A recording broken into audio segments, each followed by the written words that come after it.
All right, guys, so we're gonna, for this lecture, take a look at a couple parts of the digestive system, specifically the mouth and kind of esophagus that leads down from it. Okay, so let's go ahead and kind of hop into this one. So the digestive system is really broken up into two main groups. One part's referred to as the alimentary canal, so this is essentially the tubing and everything that leads to the stomach. Um, and then the other portion is kind of what we refer to as accessory digestive organs.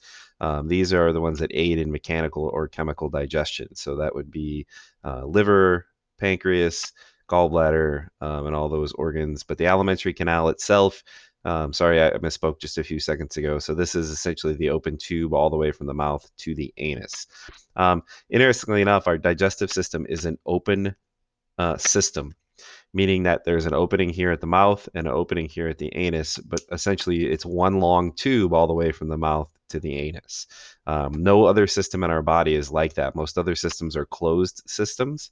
The respiratory system would essentially be sort of a closed system because it just goes down into the lungs and then the air has to go back out of that. Again, our digestive system is open all the way from mouth to anus as one long tube. Okay. All right.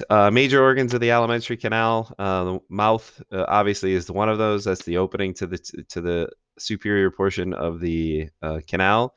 We have the pharynx, which is what houses both the vocal cords as well as what's referred to as the epiglottis. That's a little flap that kind of controls whether things go down the esophagus or whether they go down the trachea. The esophagus itself runs all the way from the base of the mouth, just below the back portion, all the way to the top of the stomach. And then the stomach would be next, small intestine, large intestine, then finally anus. So stomach dumps into small intestine. These are the small intestines here. They are much longer in length than the large intestine, but diameter-wise, they are much smaller. They run their course all the way across the digestive system and around, and then they dump into the lower portion of the large intestine here, and then what's left of the food bolus would make its way up the large intestine. This is what's called the ascending colon. All right. And then they would make their way across the transverse, descending colon, and then finally out through the rectum and anus. Okay. This is what it would look like on the cat. All right. So when we dissect cats, you see this is heart up here. You've got diaphragm that runs across the top of the abdominal cavity. So that actually separates the thoracic cavity from the abdominal cavity. This large brown colored organ here is actually the liver. There's several lobes to it. This would be the gallbladder that's kind of stationed within the liver. It kind of has a green tint to it because of the bile. The stomach sits below the liver right here. You can actually see the spleen off here. It kind of looks like a little finger. If we were to see the whole thing, it would actually extend all the way out. It's kind of tucked and wrapped around here. And then you can start to see a little bit of the small intestines here. They've dissected this a little bit. You can actually see a kidney. So they've gotten into the back part of the wall, but this would be small intestines right here.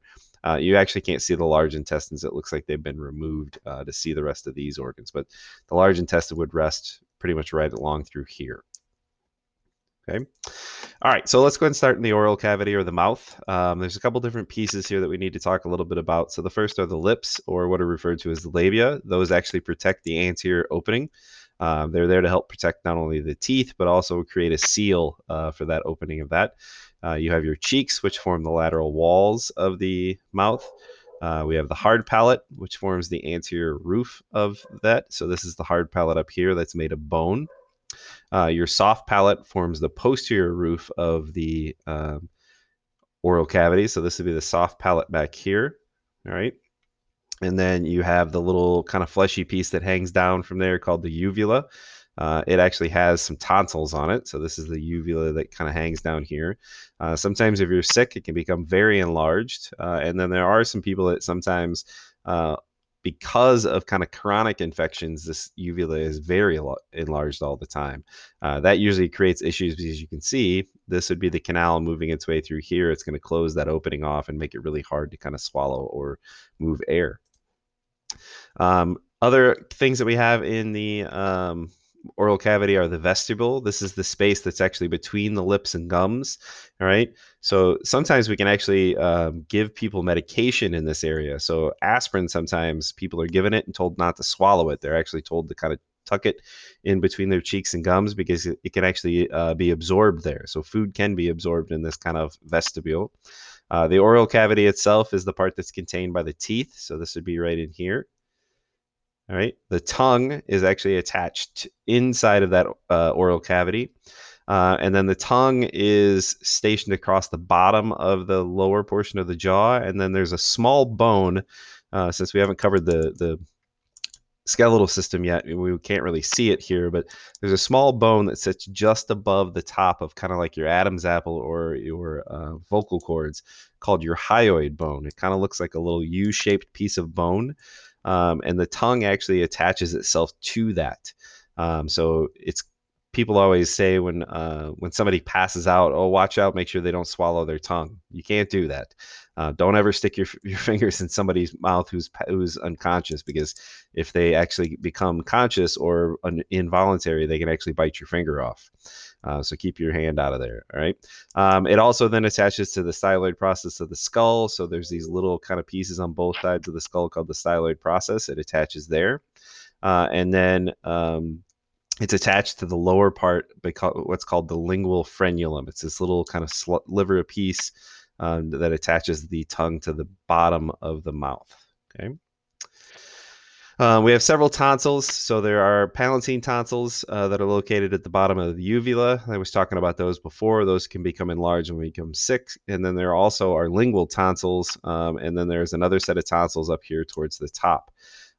Those, again, are all just lymphatic organs. They house white blood cells. If you're sick, they tend to become very enlarged. Some people can actually form what are called otoliths inside of their tonsils, or what are called tonsilliths. They are actually stones that are produced. So there are salivary glands inside of those tonsils, and people sometimes produce a really kind of calcified type of saliva, and it forms in there and can create almost a stone-like appearance. Usually people that have bad breath or really chronically bad breath sometimes have issues with those tonsils, and then they have to have them removed. But most often now we don't do that. We don't try to remove tonsils. We try to keep them in because we know that they do help us with our immune system. Process of chewing. So there's a couple different processes here. The major one here is mastication, which is the process actually of chewing itself. So this is simply just mechanical digestion of food, breaking it down into smaller pieces that will hopefully make it easier for chemical digestion to take place. Also in the mouth, we are going to mix that masticated food with saliva. That's going to start the chemical digestion because there are several enzymes in saliva. If you have ever taken a saltine cracker and placed it on your tongue and not chewed it, you might notice after a while that the saltine cracker can become sweet because, again, the cracker is made out of carbohydrates. It's made out of starch, but your saliva in your mouth can actually break it down into the simple carbohydrates and make it become sweet.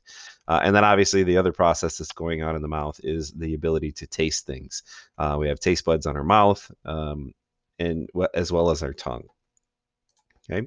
Digestion activities that happen in the mouth, we just kind of covered those a little bit. We'll go over them again. So we have mechanical digestion. This is simply just breaking it down by chewing.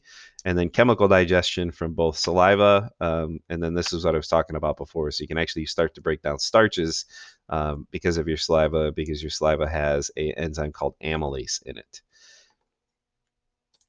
All right.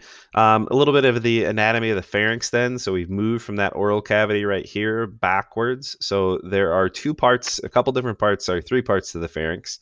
There's what's referred to as the nasopharynx. This is not part of our digestion, unless you've ever swallowed milk and then somebody made you laugh or you coughed.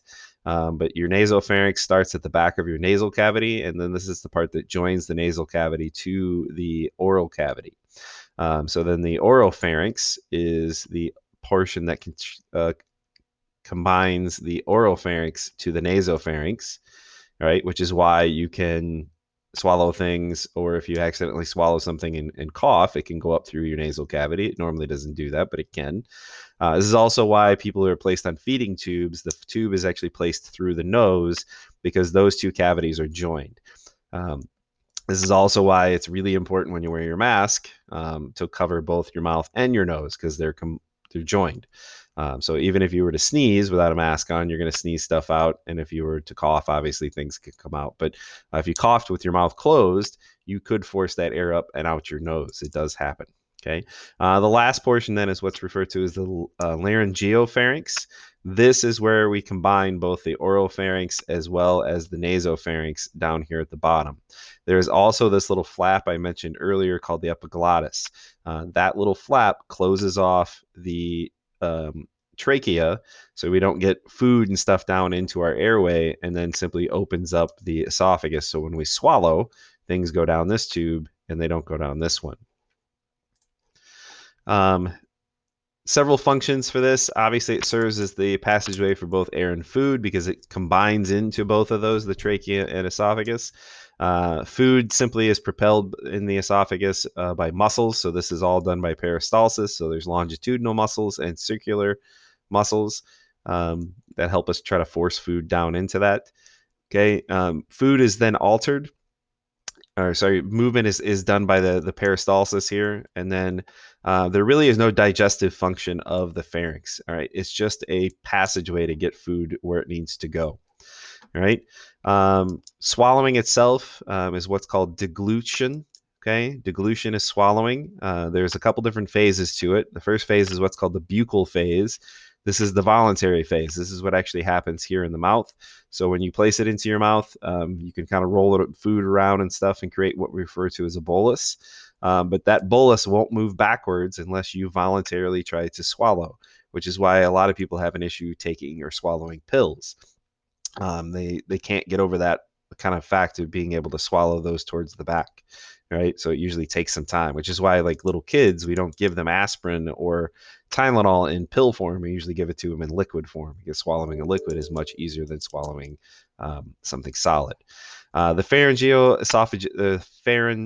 esophageal phase then is involuntary. So this is what happens once food hits the back portion of the mouth. So once that bolus hits the posterior of the oral cavity, we no longer really have any control over that. So once you've swallowed it into the back of your mouth, it should make its way down unless we have some other kind of issues. The process of swallowing, the tongue actually blocks off the mouth so things can't come back up the other direction. The soft palate will block the nasopharynx, so hopefully things won't make it up into your nose, but we all know that sometimes it does. And then the epiglottis should block the larynx so we don't get things down into the esophagus. But again, that can happen depending on what goes on when you try to swallow or ingest food. A little bit more of the continuation of that phase. So obviously, once we get it into the upper part of the esophagus, we're going to have peristalsis take place. So now the bolus will start to move its way towards the stomach. And then the cardioesophageal sphincter is open so that food presses against it. It should make its way in there. So this is the sphincter right at the top of the stomach. Okay.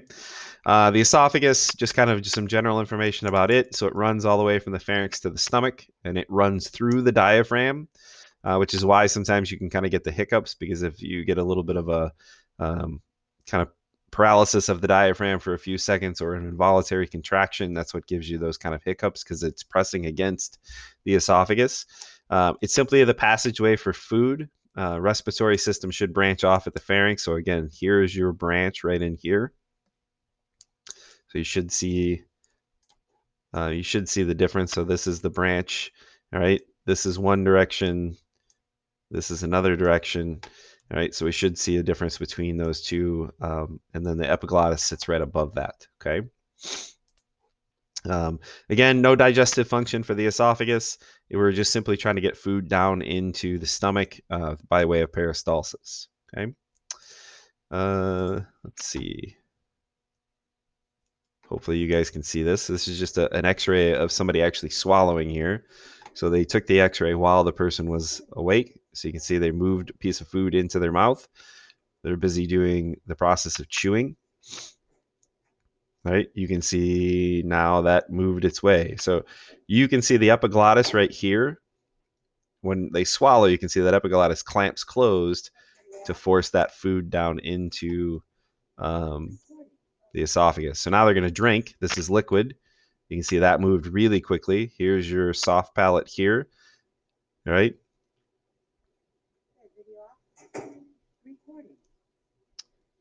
Okay. They're just going again. So now you can see they're chewing, swallowing. You can see the closing off of the nasal cavity, and you can see the epiglottis kind of close down here. Here's just an anterior view. You can see that bolus made its way down through the esophagus. It's a little tougher to see some of the structures when you do the side view. And now they're just showing that making its way all the way into the stomach. So these are the lungs on both sides. They just show up as white. And then you can actually see the person's heart there in the center.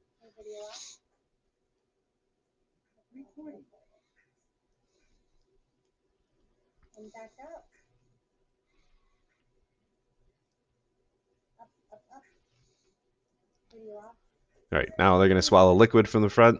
You can see it makes its way right on down.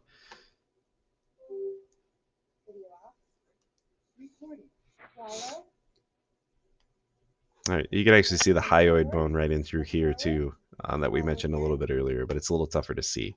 Wonder if I go back to the beginning, you can see that. Yeah, so here's your hyoid bone right here that your tongue is actually attached to. All right, we'll go ahead and stop there.